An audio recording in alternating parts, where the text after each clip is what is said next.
This episode of AI Success Cast is brought to you by the AI Success Club.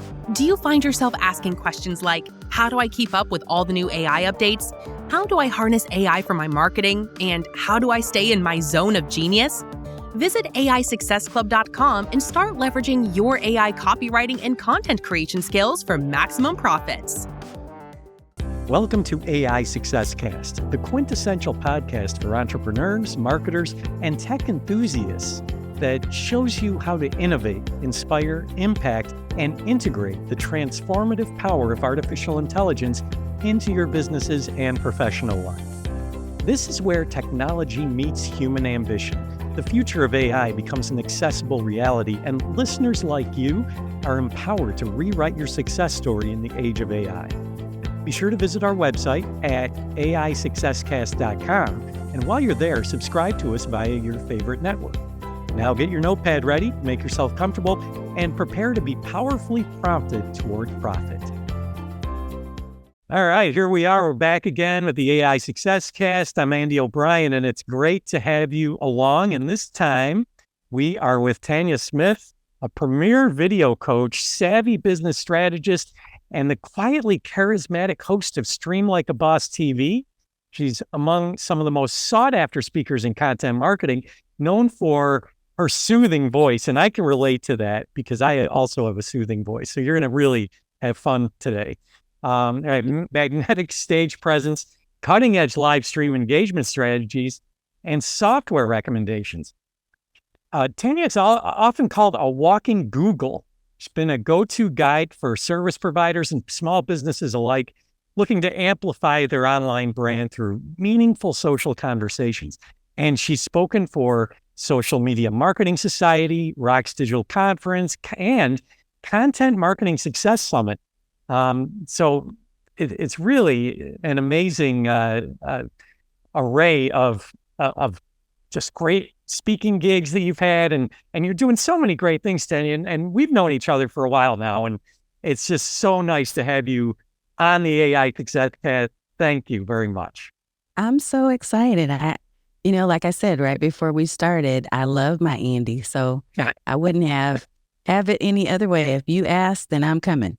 So cool. And since this is the AI Success Cast, so I know that you're doing video trainings and video content marketing in all kinds of arenas over the last several years, but something probably really sparked your interest in AI early on, right? I mean, you probably kind of saw the writing on the wall and you probably jumped right in, I would imagine. Yeah, I did.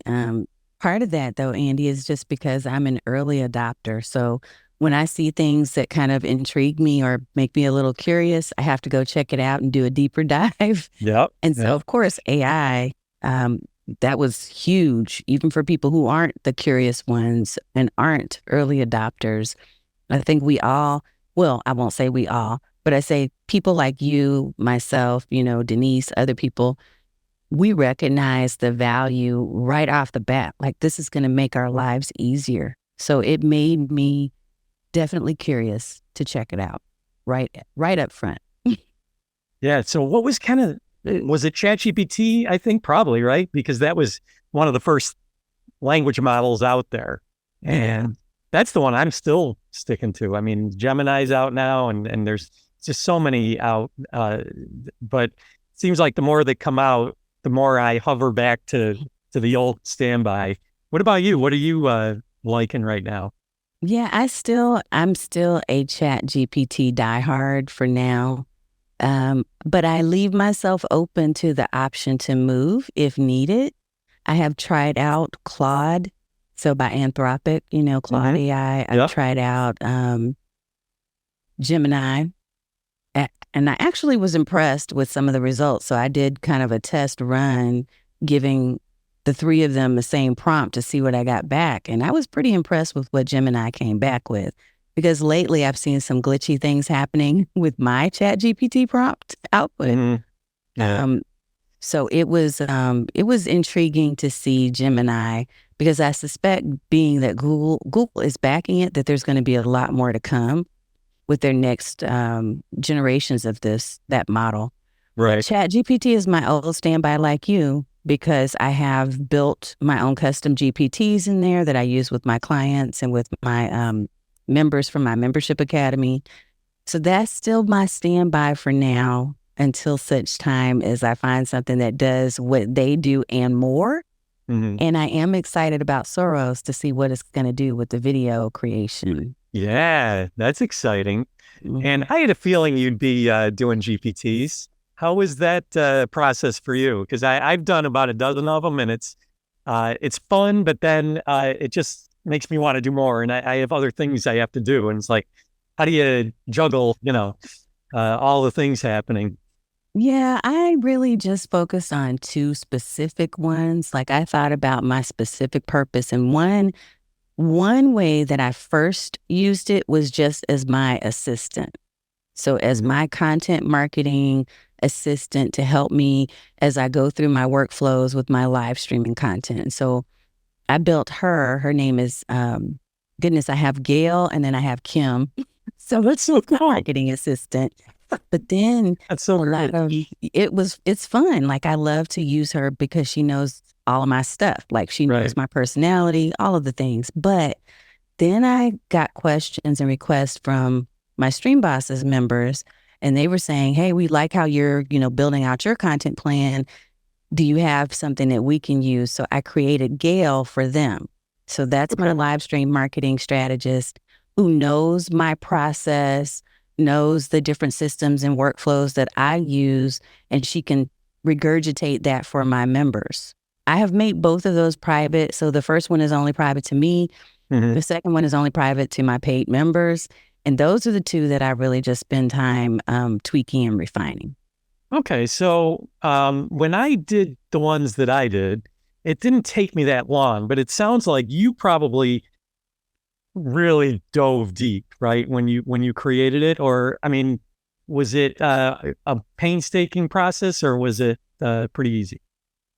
I don't think it was hard. I think it was just something you have to, for me, I had to think through, what do I want this GPT to know? Who is going to be the primary audience using it? So for instance, in my case, there's very specific things about my business and my workflows that I wanted Kim to know to act as my assistant, my copy assistant, all of the different things that I need to do for my business administrative task. I wanted her to help me to, create social sequences and email sequences and that type of thing. But that wasn't necessarily the same purpose for Gail, because Gail she doesn't need to know my personality. She doesn't need to know, my bio and the things I like and my hobbies and all of that stuff, because she's working with my clients. Right. And they don't have the same filter of experience as I do. They don't like the same things, offline. So I was very thoughtful about building each of those GPTs out based on the purpose and the objective and who I wanted the GPT to serve. Mm-hmm. When you did the one for the clients, did you put in any of the demographics for them? Or how did you kind of make it realize that it was going to be helping those people? You know what I mean? Yeah, I did feed it information about the target audience and the typical audience that would be using it. I told it to do things like to make sure that you're speaking, in this, in a casual tone, make it friendly, make sure that it's not, over what an 8th grader, would want to read. Right. Make sure. So I gave it personality based on what I feel would be more engaging for my users. So for the people that are going to be using my Gail, I wanted them to feel comfortable using her and talk to her as though she was like sitting next to me. Yeah, hey, that makes sense. Yeah. So with everything happening now in AI, and I'm sure you probably get newsletters, and I mean, there's so many people out there that are just sending out info on AI every day. How do you decide, like, okay, I'm going to take this piece of news and tell my people about it, and I'm going to disregard that? Like, how do you decide, like, what's kind of your filter with all of this stuff? Because it's tough, I have to do the same thing. It is. It's tough not only because you're fighting with this constant stream of AI talk, but also from a social media standpoint, since video is really ingrained into the social media platforms, and that's where most of my people use the video content they're creating. It's a constant barrage of different changes. So Instagram is constantly coming out with new changes. Now you can live stream into vertical on YouTube Shorts. There's all this stuff. And honestly, I have had a bit of a challenge recently with deciding how do I want to make sure that people know. And sometimes it's paralyzing because you sit there and you think, okay, these 500 things came out this week. I don't know what to tell them. Right. But fortunately, because of my paid community being a community that we communicate, over Facebook Messenger, and we have a chat built inside of our dashboard, we're having conversations just organically anyway. So if something pops top of mind based on the conversations we had last week in our creator day, our co-working time, then I'm going to relate that back to, hey, you remember we were talking about this? Well, now this is happening. This is big news. Now, previously, Andy, I was doing more of that kind of, sharing inside of a Facebook group. But I think it was February 1st, I made a decision to go ahead and pause that group for 90 days.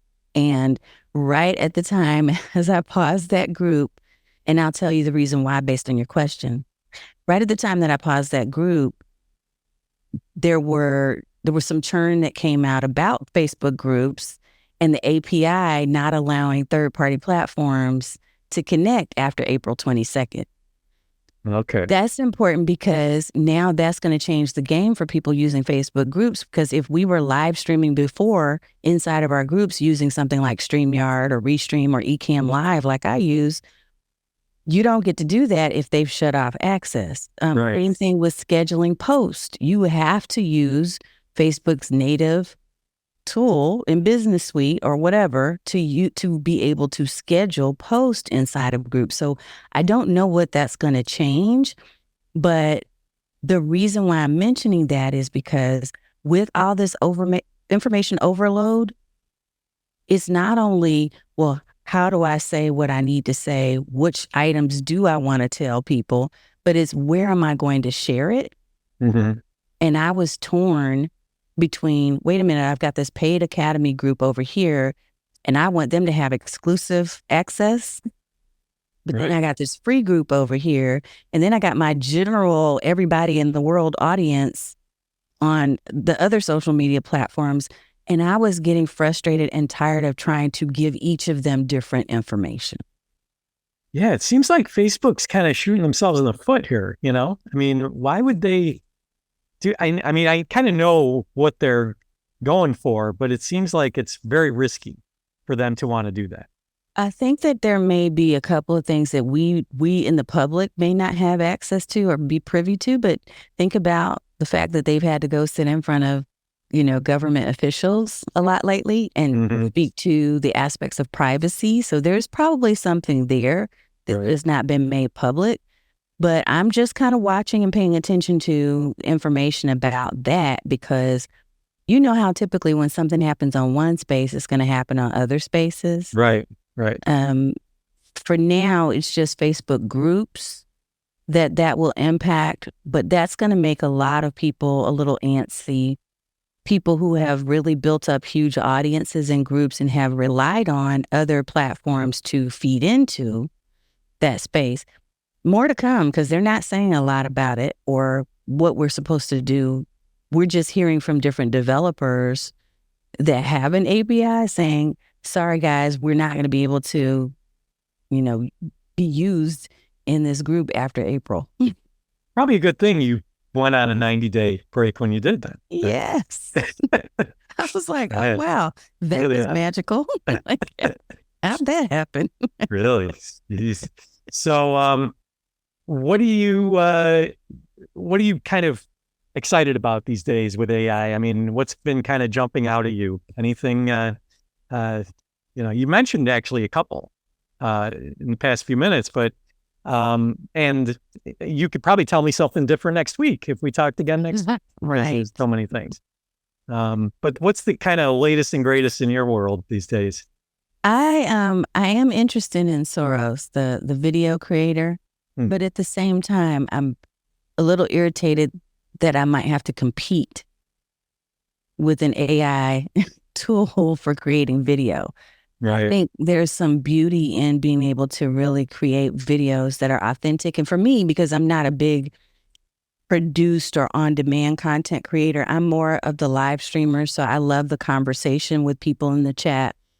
I love the human interaction and that aspect of video. So I feel a little, I'm not sure how I feel yet about. And I think that some movie producers and other people who are creating video content may also feel a little like wary. Okay, so how does this fit into what I love to do when I'm producing? So I am very curious and intrigued by that.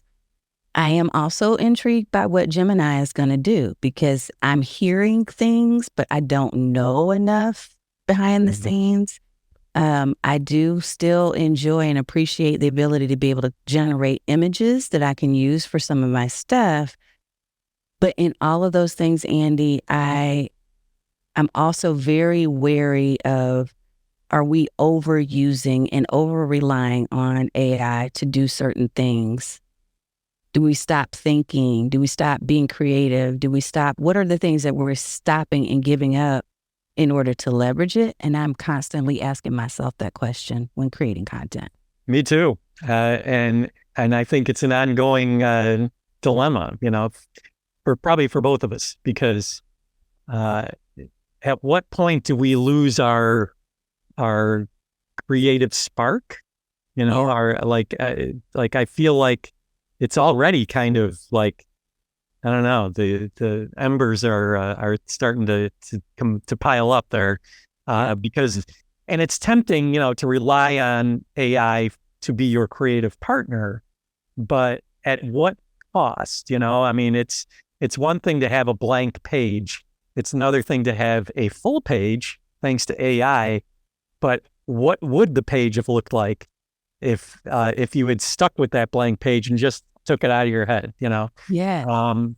So yeah, there's a lot of things like that I'm just trying to get my head around. And I think it's going to be an ongoing process. And you mentioned that the things that you were excited about, but we're kind of taking a wait and see approach on some stuff. But it's not the same wait and see, right? It's like the old wait and see was, a few weeks, a few months. Now it's like a few days of a wait and see. Like when GPTs came out, right? I mean, it was like, okay, let's hang back and see. And then you turn around, there's like 10,000 in the market, in the store or something. So, yep, that's right. And that's the other thing too. There are a lot of people that crop up that claim to be AI experts. Yesterday, they were doing something totally different. And today they're selling a $10,000 package to do, whatever with AI. And I do also have concern for my community members and for people that are in my circle of influence, have concern that they're trusting people too quickly who probably weren't an expert at anything other than just finding something else to get into. Right. And now they're creating these businesses around AI. Now, people like you and Denise and me too, we've been around and we've been business owners and we were doing things already as entrepreneurs that easily married to and are complemented by AI. But that's one of the other concerns for me. Mm-hmm. Yeah. It's interesting seeing who out there, the gurus, right? The people who are making moves this past year, really. Like which ones decided to go all in on AI just because it was another revenue stream, and the ones who decided to, okay, hang back, let's just see what develops. And I've actually had interviews with marketing legends like Joe Vitale, and they're very jaded. I mean, yes, they try it obviously, but it's not like they're going full bore and making business models out of it or anything, because, it does say something to your integrity levels, these like, okay, what? He's an expert in AI now? No, right. Like, Yes. so, Okay. yeah, I feel like Denise Wakeman, by the way, we're talking about, my co-founder on the AI Success Club. Denise, myself, you, I believe we're kind of more like messengers. We are doing the curation. We're going in, finding what works best in certain arenas, and then disseminating that for the people who look up to us for guidance. And I think that's a whole different thing. And I see you doing that really well with what you're doing with your live streams and the tips you're giving, and it's just it's refreshing. Thank you. I really think I found my fun spot. Like, this is what I love to do. I love talking about live stream marketing. I've always enjoyed talking about apps and online tools. And so finding a way to really channel that creative energy it's been good. It's also made me super busy. Yeah. So I am having to definitely step back and say, wait a minute, hold up. Don't forget what the main focus is. Make sure that you always come back to what it is your mission statement says, and don't get distracted. So I'm finding myself going back and kind of streamlining some of the things that I was out there doing. And I'm using my friendly AI to help me to get that clarity, or to at least put it into a format that is easier for me to digest and plan. And so I used, for instance, when I was talking about the whole creation of the GPTs, one of the things that I did at the end of last year in December, we have a training day, a group coaching and training day that I deliver every month. And so I decided, hey, I'm going to help you all create a year-long plan of your video content. And so I was able to use AI prompts and to create a Google Sheets planner with different pages that would be filled in by those prompts, so that as they went through and put their own information into the prompts and then could load that into the Google Sheets, they had a whole workbook in Google Sheets that showed them, this is what our plan is going to be for the coming year, for 2024. So, wow, I love that. Yeah, that was fun. And so now I'm actually building a 30-minute keynote, because I've been asked a couple of times to come and do some presentations. And so I'm building something around that process without giving away the whole process, because of course you have to be a member to get the full process. Right, of course. But sharing some things around that, because they are all like, oh my God, this is just what I needed. Now I'm ready. I know exactly what I'm going to talk about. I know how it connects to the different offers that I have. I know how those offers connect back to my profit goals for each month for the year.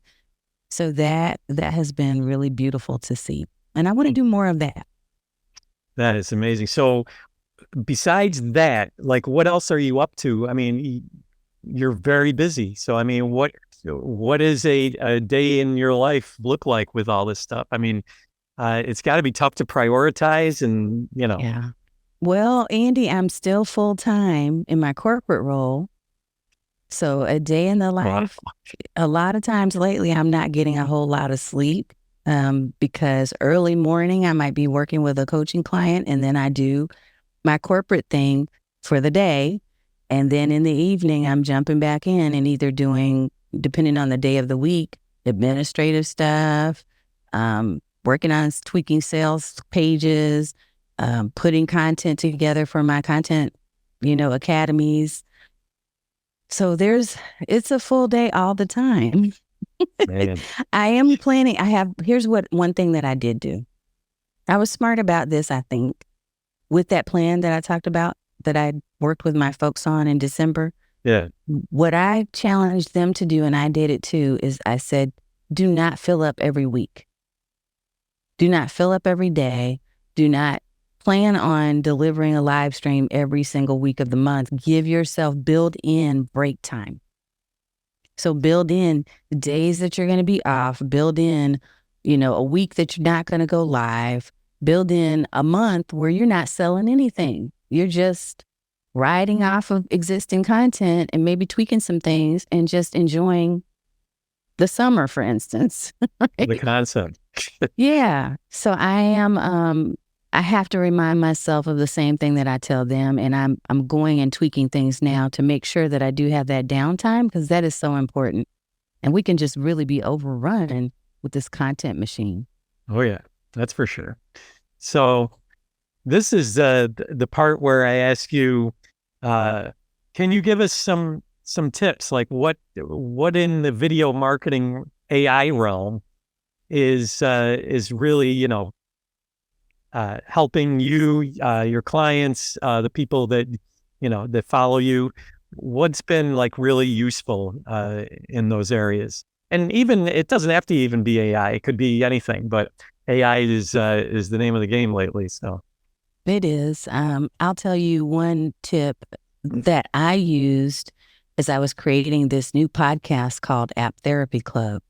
So previously I had, I think I spent maybe $50 to $100, maybe on Fiverr or something like that, for someone just to create the intro for a show that I had.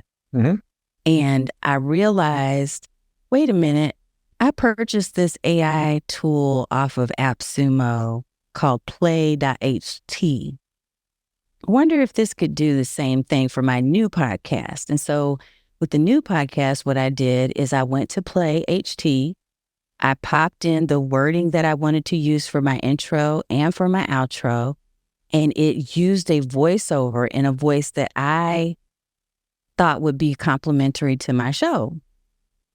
So I was able to actually create my intro and outro for free since I had a lifetime deal, right?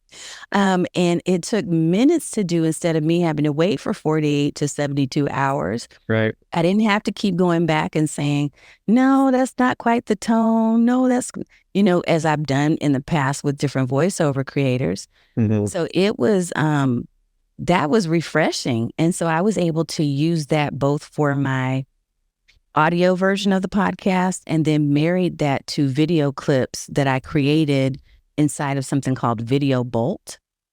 Okay. I just added the voiceover over into Video Bolt, and it had music and the visual aspect of it so that I could use that intro and outro, the video version and the audio version for my video podcast. Because when I podcast, I'm trying to do both. I don't want to forget about video because that's my jam. Right. But at the same time, I want to leverage Spotify, Apple, all the other ones. So I ended up really just being pleased by that. And the point of the story is, if you have invested in some tools that you haven't dusted off in a while, maybe go and take a look and see if those tools have added or incorporated AI, because you never know. If they have, which a lot of them have, then you might end up saving yourself a lot of money and time. And that's what happened for me. So what was the I love AppSumo, by the way. What was the name of that product? It was called play.ht. Let me double check and make sure that's it. But I think it is play.ht. Yep, that's it. Yeah, Create AI voices indistinguishable from humans. Wow. That is cool. I'm going to check that out myself. And I actually just bought something this week off AppSumo, so I can relate to that experience. Many, many things over the years from there. And that's great advice about checking to see if there's AI enhancements to stuff you bought, like, over the years or months or whatever. Yeah, because I hadn't even dusted it off, Andy. I forgot I even bought it. And then something said, go look in your products, which I do all the time. That's part of my whole App Therapy Club thing. So I go and try to do an inventory and just check, like, did I already invest in something that does this? And when I did, I saw that they had made this whole transformative change. Like, they added AI as a central part. And it started with AI anyway, but they've really made the voices there are really a lot of diverse voices, and it's a huge variety of male and female voices that you can use in that tool. I wouldn't have known it had I not looked. Wow, that's great. Yeah. You know, when you say that about the past products that you bought, I'm like, sometimes I get ready to buy something, and realize I already bought it. It's like, there's that issue too. Yes. Like, geez, maybe I better start using this thing. Yeah. So what I always like to ask my guests to look in their crystal ball and see what they think is going to happen with AI and how that might be impacting the world of content marketing and video and all that. So what do you kind of see happening over the coming months, years? Like what's your when you have time to think of things like that? I know. You know. I don't know. Here's the thing. I'm just constantly curious. I don't know that I have a lot of predictions beyond the fact that it's going to move faster, that there will be more competition, but it's probably going to be the big boys like Meta, like Google.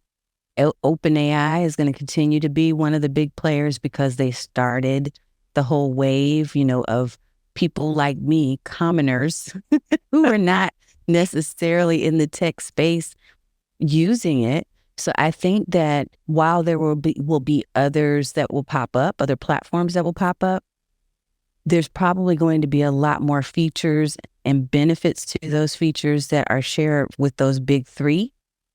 Maybe there will be one or two that are booted out, and we'll just see one really rise to the top because, like you and I talked about, ChatGPT still is our go-to, at least for now. The other thing I think will happen is there's going to be a lot of these smaller, people that are smaller businesses that are crafting ways to use these platforms and creating their own tools and selling their own books and guides and you name it. I think there's going to be a lot out there, which will create more confusion for people who really don't know. Because whoever this person that is the loudest is going to be the one that gets heard. And sometimes it will be marketers, which I include myself in the smaller marketers group, that aren't always the loudest and the brightest and shiniest, but we're probably the most reliable and trustworthy. So I do think there's going to be a need for those of us who are the trustworthy, long-term, resilient, sustainable brands that are out there to play a role in staying accountable to make sure that our voices are heard. We're going to have to leverage some of this marketing stuff to make sure that we're out there so that people can see, wait a minute, I'm over here. Here's my experience. Mm-hmm. This is what I've done. Here's my social proof. And it's not a robot generated testimonial. Like, these are real people. Right. I think we're going to have to do due diligence to stand out because otherwise we'll be crowded out by a lot of the other voices that may not be as trustworthy.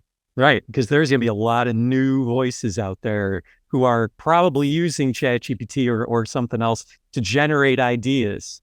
Yeah. Like they might just have a little inkling of an idea and then it just totally explodes in ChatGPT. That's actually happened to me many times. I come up with ideas for half dozen products in the last 2 weeks. But at what point, do you decide, okay, let's ease up a little and let's rely on the things that got us here, our expertise that people rely on for that. So yeah, well put, Tanya. And where can people go to learn more about you? Because, there's so much to learn, and you are such a great teacher and trainer. And I highly recommend whatever you're going to say next. So I would invite people to follow at getnoticedwithvideo.com. And on that space, you'll see links to some of the various places where I play. So Stream Bosses Academy is my academy. It's tied under the programs tab. Streamlikeaboss.tv is where all of my socials are. And it also shows you when my next video is coming up. I've got to go out there and put the video for tomorrow because we're going to talk about vertical live streaming. So yeah, streamlikeaboss.tv and getnoticedwithvideo.com would probably be the two best places. And then you can just figure out where you want to go from either one of those to stay connected, how you choose. Great, thank you. And so if anyone, and it doesn't really matter what level of expertise these folks are at, right? I mean, whether they're just starting out in video or they have a thriving YouTube channel, whatever, right? I mean, yeah. The thing I would say is this: if you're like a superstar on video, you may not need us because a lot of the people in my community are not yet there. Mm-hmm. So if you are someone who is really leveraging video marketing strategically already, then one of the things that I could help you with would be, okay, you're leveraging it, but are you monetizing it? Like you're out there, your brand is visible, but how can we make sure you're monetizing? And so I do one-on-one private coaching as well with people who don't necessarily want to be a part of a community and get, basic training or moderate average training, but they need somebody else to brainstorm alongside them to create that monetization plan. So I do that. In the group itself, there's probably more people who are not necessarily just starting. Because here's the thing about that. I really found my happy place is working with people who already know the joy of working on video. Like, I don't have to convince them that they should be on camera. Mm-hmm. Right. They know they want to be on camera. They just don't know how. So I realized that it's like pulling teeth to try to influence and tell people, you should. Come on, girl, let's get on. If you don't want to, I don't want to be the one that's spending my time doing that. I've got to focus on the people that already have seen the value of that. And the other thing would be that they already have an idea of what their business is. So if you don't know what your branding is, if you don't know what business you want to pursue, the best thing would be is to just watch my free videos that I do every Thursday. Oh, there you go. To get ideas. Yeah. And I would think most people by now realize how important video is in their overall marketing. You would think, but you would. I don't know. It takes some convincing sometimes. Mm-hmm. Well, Tanya Smith, it's so great to have you on. I really appreciate you doing this with us on the AI Success Cast, and I hope you just keep thriving, keep training and changing lives, and we will definitely be back with you at some point in the future. And I wish you all the best here. Thank you. Thank you for having me, Andy, and same to you. Thank you for tuning into AI Success Cast, where you gain the tips, tools, and tactics that prompt you to easily innovate, inspire, impact, and integrate the transformative power of artificial intelligence in your business and professional life. Remember to visit our website at aisuccesscast.com and enjoy even more great episodes like this one. Again, while you're here, subscribe to us via your favorite network. We look forward to seeing you next time on AI Success Cast.